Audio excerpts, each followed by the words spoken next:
Hi, good evening. So, nag-stopover lang ako dito sa may bandang Aspen, dito sa may, malapit sa Star Mall, sa San Jose del Monte, Bulacan. So, ngayon, medyo napapalamig lang ng konti. May astos din kami sa USA ng anak ko. Pero mag-stopover lang ako just to share the word of God. So, ngayon, nagda-drive ako. Yung driver, medyo hindi pa ganun katagal nagda-drive.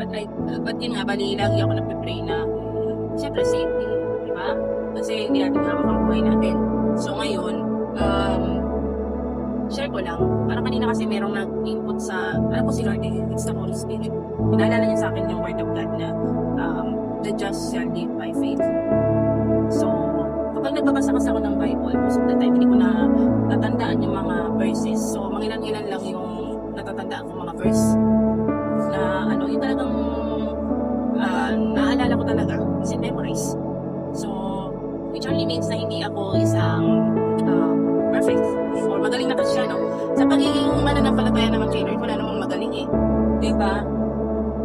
So, kaya nga yung Bible, para siyang open book eh. Diba? Hindi siya yung parang quiz na memorize mo, hindi mo na pwedeng i-open ulit. Diba?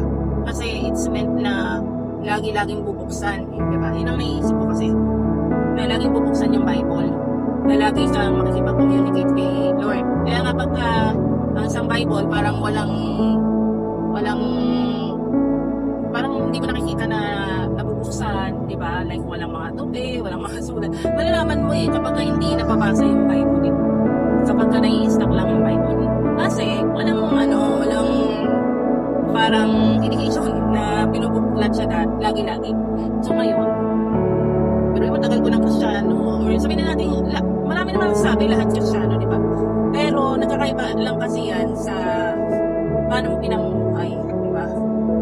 So, kaya nga, yung pagiging mananampalataya kay Lord, hindi siya madali siya. Hindi siya madali na way na kapag In 150 meters, slide right onto Northridge. Yung aasahan mo na susundin mo siya, willpower ka, hindi siya madali. Kasi may mga sinasabi sa Bible na parang salungat sa gusto mo talaga eh. Salungat sa pamumuhay mo, sa ginagawa mo in real life. Diba? For example, Head toward Northridge.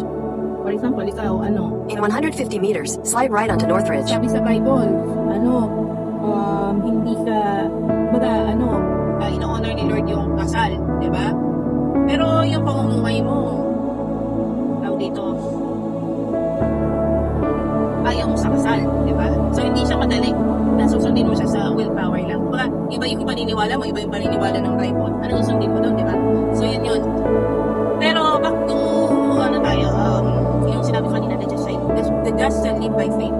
To be honest, di ba, sa buhay natin, ang Lord lang talaga yan. Salita lang ni Lord talaga yung constant eh.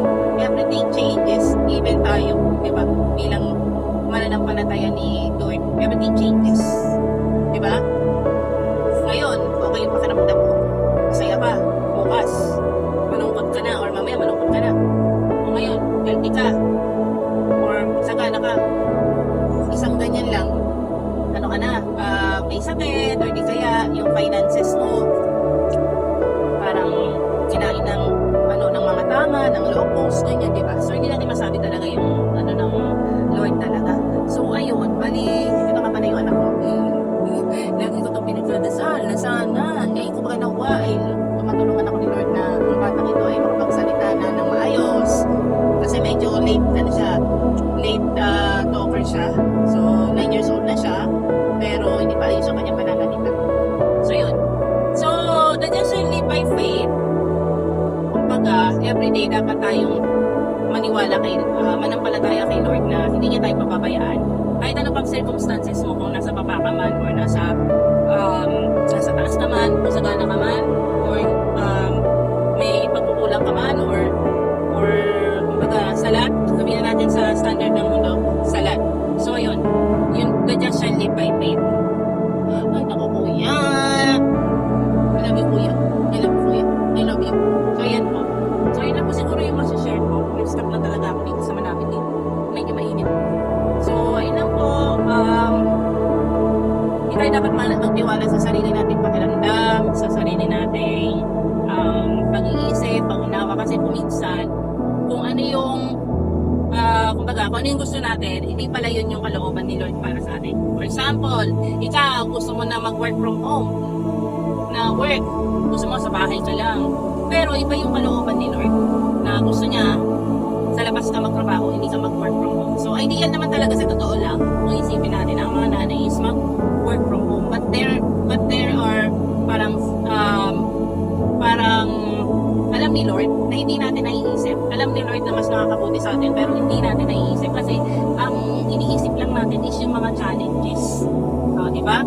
Pero God is good all the time. Kahit saan man niya tayo dalhin, dapat yun ang loobin natin.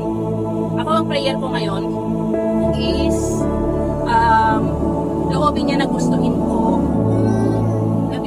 loobin niya na gustuhin ko yung mga kalooban niya over sa gustuhin ko yung gusto ko mangyari sa buhay.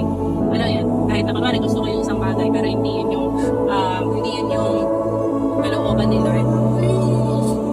Prayer ko na tulungan niya akong gustuhin at piliin yung gusto niyang mangyari sa buhay ko. Ayun lang. God bless. Bye-bye. Baby, Kuya!